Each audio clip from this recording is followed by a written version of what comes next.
So, continuing our conversation, what's one way that either your work professionally or an interaction has changed someone's life in a way that you didn't expect?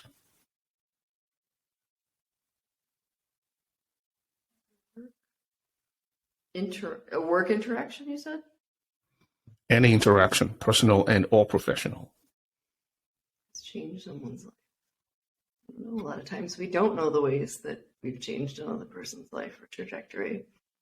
I'd say saved a woman from drowning in Baja, Mexico. I would say her life is pretty different now than it would have been otherwise. So those are the profound moments. How might I have changed someone's life professionally? I would hope through mentorship. I'm trying to think of some really interesting or cool scenarios.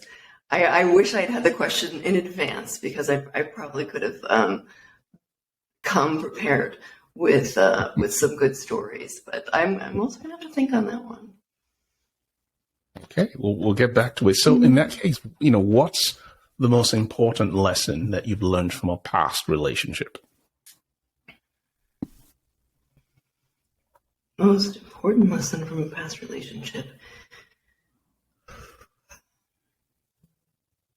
When people tell you who they are, believe them. Listen, I can tell you so many of them. Look at actions, not words. That's probably the biggest one for me. Look at actions, not words. Because the actions don't lie.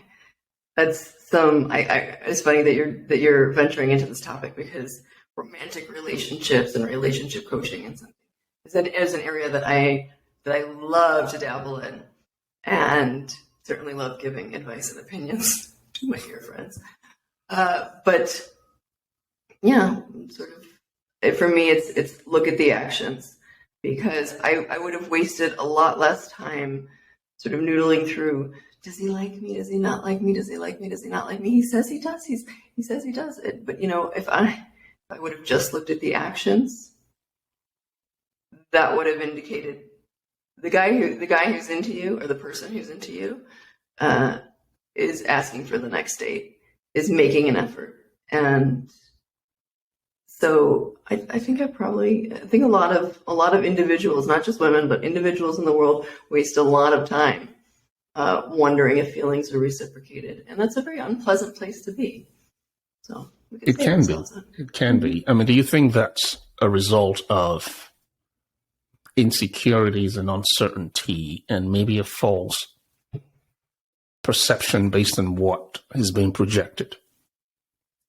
That's very possible. And they always say, you can't be in a relationship until you love yourself. And I think the best thing a person can do is get to a place where they are perfectly content on their own, independent. You have to be in that place before you can introduce an outside party. And that person should really just add to or enhance your life. Do not look for somebody who completes you. I feel like that's coming from a place of deficit. Yeah. So that's very interesting, because I'm going to pivot now. Do you think then in relationships, people forget how to be friends? Of course. Yes. And I feel a lot for parents who have to co-parent, and Michelle Obama just talked about this recently, and she's so authentic when she talks about this. She said, there were times that I didn't really like my husband. I loved him, but I didn't really like him in that moment. And I think parenting it puts a stress on the relationship. I wouldn't know. I've chosen that path is not for me, for a lot of reasons. But is it hard to be friends when you're in love? Well, somebody told me in business, and I use this in my married life too, there has to be love after marriage. There has to be romance after marriage. So the same thing with, it's so much harder to acquire a new customer than it is to maintain one that you've already sold, just renew them. And Yeah. so just signing the contract that's not the end. That is the beginning. And the same thing goes for marriage too. So making a point to have dates, to truly talk. I had a priest tell me take a walk together every day. No phones, no TV. And that's been a saving force. That's very salient, because I do believe that the notion of friendship is one that's taken very lightly. We talked earlier about the simple things like going for a walk, noticing colors, just having a conversation, going out for a beer, or hey, let's go check out that theater or that library. The things that help rediscover, those simple things, like that's the glue. And I think oftentimes it's lost in this parade of trying to build this thing, which 9 times out of 10, we have an idea of it, but you can't actually pinpoint what it is. The same way we talked about basic skills like taking a pen and just writing a note. There's nothing more powerful in messaging than a handwritten note. I have handwritten notes that I have saved for decades. Mm-hmm. And I just go back and read them because I know this person took time and tried to the best that they could to utilize their penmanship to send me a message. They didn't type it. They didn't email it. They didn't text it. They wrote it, put it in the mail. Right. So there's something powerful about, those connections and keeping things simple, friendship being the basis of a lot of things. Now, on entrepreneurship, we talked earlier about the romanticization of the hustle. Mm-hmm. Do you think there's a generational shift today? Absolutely. Between those who understand the value of mental health versus what I would call the hustle gang, right? Because you go on social and people post hashtag, hustle, do this and do that and being busy, right? Yeah, rise and grind. Rise and grind and all of that. It's, okay, wait a minute. Your mental health suffers, which there's a direct correlation between your mental health, your physical health, right? Mm-hmm. So you do all this work to make all this money, and by the time you slow down, you spend all that money fixing your health. I think that was the Dalai Lama. Mm-hmm. Do you think we are now at the point where it's taken 2 to 3 generations to realize and accept that? Or do you think there's still a long way to go? No, I think our saving grace is the population right now that is entering the workforce. They have a completely different view and perspective. They have better practices, better self-care practices to begin with. They know about boundaries. Things that we never, boundaries, what are those? Like, oh, I work all the time.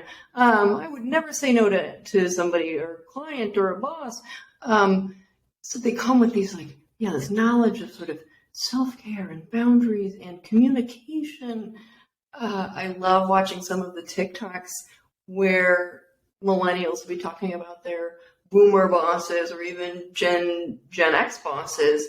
And I do think, to your point, Alani, that there has been an evolution in terms of what people expect. We're seeing that right now with remote work and unlimited paid time off and all sorts of things that this new up-and-coming class of workers is demanding. And I say, darn, it's about time.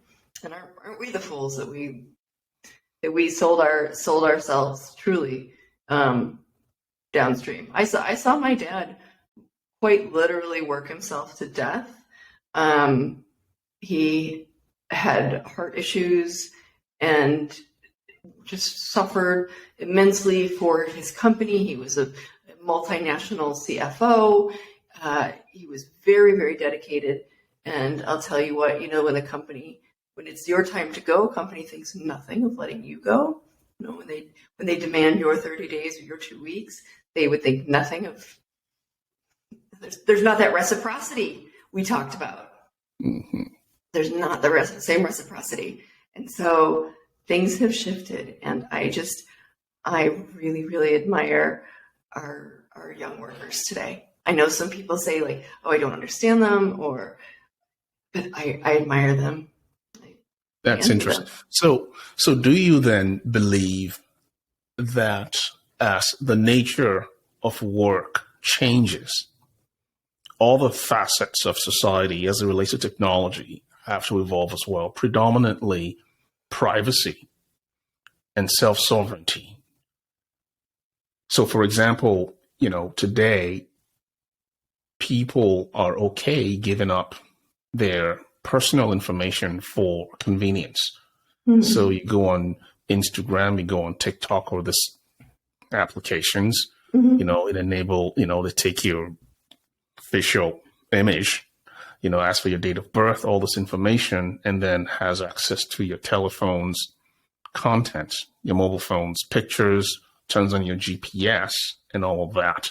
Do you think all of that being somewhat related, right, to the changing nature of work? Because now we're seeing lawsuits where, employees didn't know that, running your own device and using work applications there means rather that your employer may have access to your things like that. Do you think we're getting to the space now where we have to realign those elements as the nature of work in itself is changing as it relates to privacy and self-sovereignty, drawing those lines, bringing work into the house now? Where do we say, okay, I'm working from home, but, there's a line? Oh, yeah. No, we definitely have to. And it's funny because when you first asked the question, I thought, well, it's a consensual trade in a lot of cases, like you said. I am getting a free social media service. I'm getting free entertainment or whatever I'm getting out of Instagram or any of the other, comparable apps or sites. And the exchange is that you get my information. And, they always hold like, if you're not paying for the product, you're ultimately paying the product as you, like you're paying for it always. So, but I always like to think it's a consensual trade or consensual exchange. I think where it becomes an issue is when it's non-consensual, of course, and when you don't know how your data is being used. And I think you gave a perfect example when you cited that transgression or the blurring of the boundaries. If you have a work device or a work app on your personal device, in the same way that we have privacy statements and disclosures, I definitely think there need to be a lot more rules and governance around that. So I think you point out a really good example, because initially my thought was just very broad and saying, hey, also I'll give you one other example. So back when banner ads, oh my God, I'm really dating myself. Banner ads were a thing, and people would say, or like, why? Oh my God, I can't believe you're allowing this app you're giving it permission to access your searches or your personal information. And I actually came from an advertising and publishing background, and my feeling was, well, yes, because I actually want an improved experience. And so again, that was that consensual exchange of I am willing to do this because I actually want you to feed me ads that are relevant to me. I like ads. They promote awareness for me of new software, new technology, new products, new clothes, new makeup that I might be interested in. And so I genuinely was always appreciative of the customization rather than upset by it. So that's actually insightful, because it is a trade. Where I've always had concerns was always when companies socialize the costs and they privatize the gains. Oh, absolutely true. If people knew what's been done with their personal data, then the same way we're seeing the younger generation demanding to be treated fairly in the workplace, I think you'd see a lot more action in terms of privacy. it's so convenient right now that, most folks don't even know how their data is being used. They readily give it up for convenience. So we trade our personal information for access, convenience, for participation, but we don't know where that information ends up, what it's been used towards. I sat in a few working groups, and anyone between 13 and 22, Facebook values that person's data over a 12-month period at about $23,000. It sounds accurate. So imagine if in the end user licensing agreement, when you first sign it and you go agree, and they just made it clear, oh, by the way, in a 12-month, the same way food processing companies and pharmaceutical companies and banks and credit are required to give you that clean disclosure and say, hey, this thing has 2,000 calories if you buy it. If the EULA end user license tells you, okay, your data throughout the lifetime of your membership per year is valued at XYZ dollars, I think people will think twice and start saying, you know what, I want 10% of that. Now you socialize the cost of collecting the data, but you socialize the gains and everybody becomes a participant. And that becomes a fair and equitable distribution because your PR, your personal information is always going to be yours and you should be able to own that. So going back to my earlier point about blockchain technology, that's part of why blockchain exists. So you own your data and you sign every interaction with you sign to give them access, and you can revoke that access at an even point in time because it's all on chain. And that makes it technically or technologically possible, because I had sat in on some venture pitches of individuals or groups trying to do precisely this before blockchain even existed. And they were anticipating, why don't we own our own data? Why don't we have the ability to recall it and recall its use? And they wanted to create sort of like these passports, or they had some interesting concepts in that vein. So I think people have been kicking this thought around for a long time, and blockchain now finally makes it possible, thankfully. So that's and it is a good thing. It's a good thing. Now, will it extend to sort of all instances? I don't know.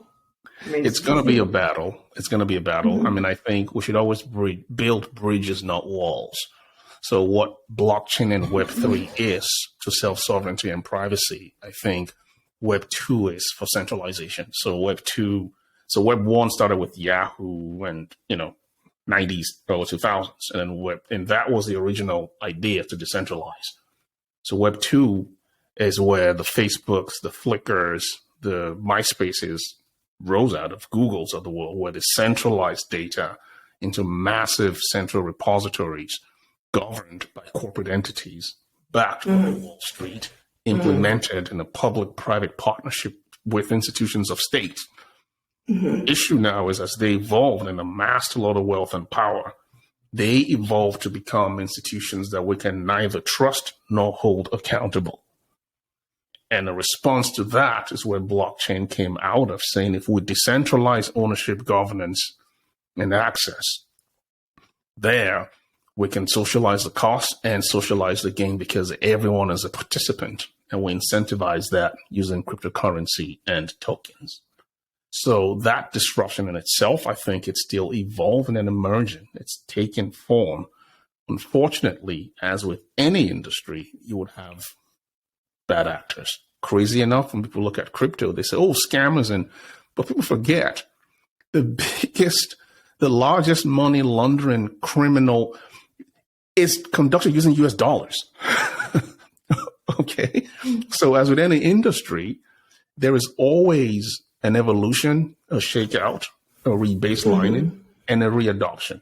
That's where blockchain is right now. And I believe the next 12 months, I think, through this bear market, you would see the shakeout and the real potential of the technology would start to come to light.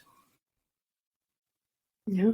And I would imagine in 5 years, 10 years certainly, but 5 years, there will be applications and uses of this that we haven't even conceived of yet.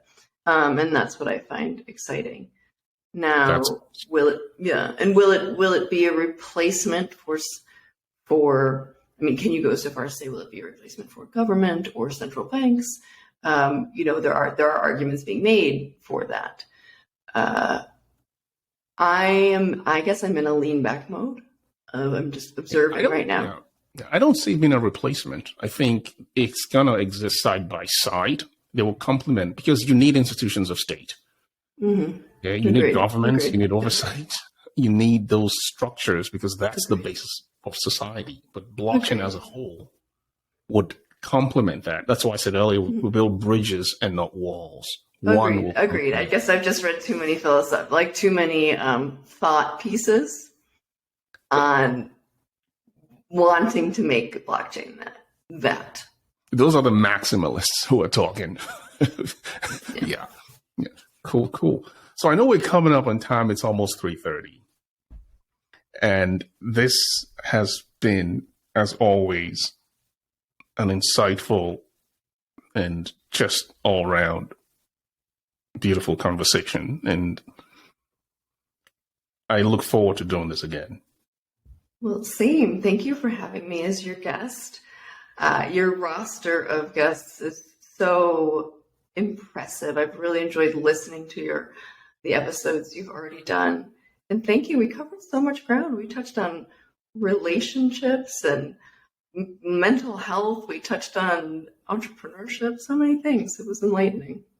We always do. I mean, what, did we empty a bottle of wine one time at that vineyard in Wallingford? I think it might have been more than one. I think so too. I think we will solve the world's problems one of these days, Kelly. Well, Kelly, always a pleasure. Look forward to having you back again. And yes, thank you. Thank you. Thanks, Alani.